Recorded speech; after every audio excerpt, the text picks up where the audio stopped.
کا ماحول نظر نہیں آ رہا، اور اس لیے میرے خیال میں انہوں نے تمام پارٹی سے جو کمٹمنٹ مانگی ہے، انہوں نے کہا ہے بڑی دو ٹوک کمٹمنٹ چاہیے عدالت کو کہ ایسا ماحول بھی فراہم کرنا ہوگا کہ جس کے اندر ایک آزاد شفاف الیکشن ہوتا ہوا نظر آئے.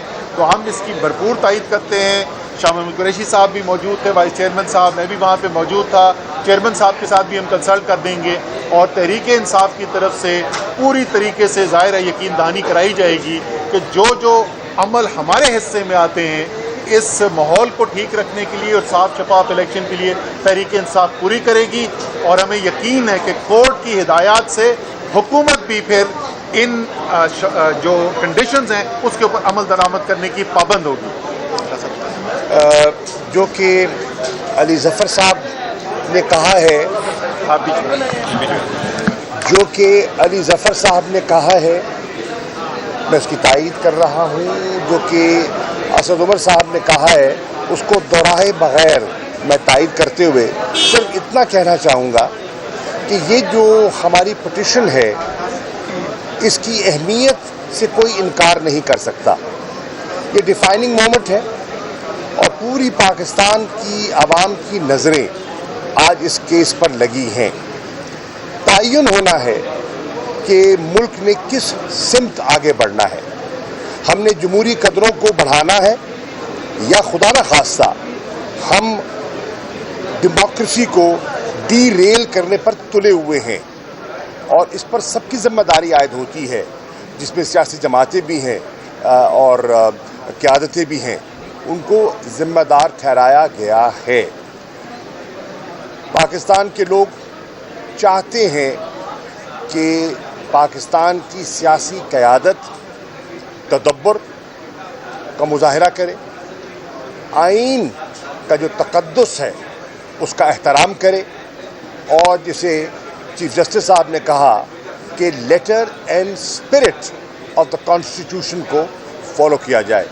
انشاءاللہ تحریک انصاف ایک ایسی جماعت ہے جس کے اصولوں میں رول آف لا ایک بنیادی حیثیت رکھتا ہے، اور انشاءاللہ ہم پوری معاونت بھی کریں گے، فیسیلیٹیٹ کریں گے، اور اس لیٹر آن اسپرٹ کو فالو کریں گے جو چیف جسٹس صاحب نے کہا ہے، تاکہ عوام کو بہتر گورننس مل سکے اور ملک جس دلدل میں دھنسا ہوا ہے اس سے ملک کو آزاد کروایا جائے، اور پاکستان کو حقیقی آزادی کی طرف، جو ہمارا خواب تھا، جس کی بنیاد پر ہمارے بڑوں نے اس ملک کو 23 مارچ 1940 میں اپنی قرارداد کے ذریعے آزاد کروایا، اور جس کا اعادہ ہم نے 25 مارچ کو مینار پاکستان کے سبزہ میں ایک مرتبہ پھر اس کو ریٹریٹ کیا، ان مقاصد کو جو قرارداد پاکستان کے مقاصد تھے، جو ہمارے آباء و اجداد کا فیصلہ تھا، اس کو ہم نے ریٹریٹ کیا. شکریہ. اچھا جی، میں 2-3 ذرا باتیں کرنا چاہتا ہوں. پہلی بات تو یہ ہے کہ جو آج اسپیکر صاحب کا اور ان کا فیصلہ بڑا اچھا ہوا، بٹ میرے خیال میں تو سپریم کورٹ کو چاہیے کہ سیدھا شہباز شریف صاحب کو بلا کے پوچھیں آپ نے الیکشن کرانے ہیں یا آپ نے نامزدگی کے اوپر ہی چلنا ہے. کیونکہ جو اس وقت تک تھوڑا سا پیچھے تو اس وقت جو تھوڑا سا چل رہا ہے وہ یہ ہے کہ اس وقت تو ساری نامزدگیوں پہ حکومت چل رہی ہے. 10 سال کے بچوں کو اٹھا کے انہوں نے مارا ہے.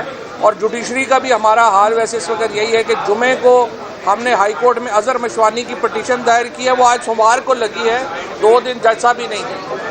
مسئلہ یہ ہے کہ دیکھیں پاکستان کے نظام کو ٹھیک کرنے کی ضرورت ہے. پاکستان میں اگر عدلیہ کے احکامات کو اس طرح سے ردی کی ٹوکری میں اٹھا کے پھینک دینا ہے، جس طرح سے الیکشن کمیشن نے کیا ہے اور جس طرح سے اس وقت پی ٹی ایم کی حکومت نے کیا ہے، پھر تو پاکستان میں کوئی آئین قانون ہے ہی نہیں ہے.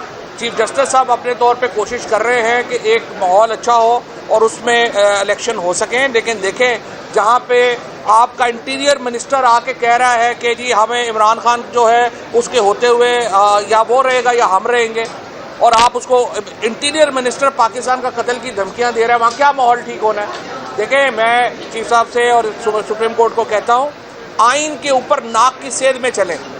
پورا قانون، پورا وکلا اس وقت آپ کے پیچھے کھڑے ہیں، پورا پاکستان آپ کے پیچھے کھڑا ہے. کوئی ہمیں جو ہے یہ رانا ثناء اللہ یا یہ جو دھمکیاں ہیں یہ پاکستان میں تحریک انصاف کو ڈیٹر نہیں کر سکتی. آج اظہر مشوانی کو 4 دن ہو گئے ہیں، اس کا پتہ نہیں ہے. ہمارا جو اشتیاق ہے، جو ہمارے ایک برٹش سٹیزن ہے شاہد، اس کا نہیں پتا. ہمارے لوگوں کو اٹھا اٹھا کے آج میں حیران ہو گیا ہوں کہ چودھری یاسر صاحب پتہ نہیں میجسٹریٹ ہیں، 10 سال کے بچے کو جوڈیشل کر دیے.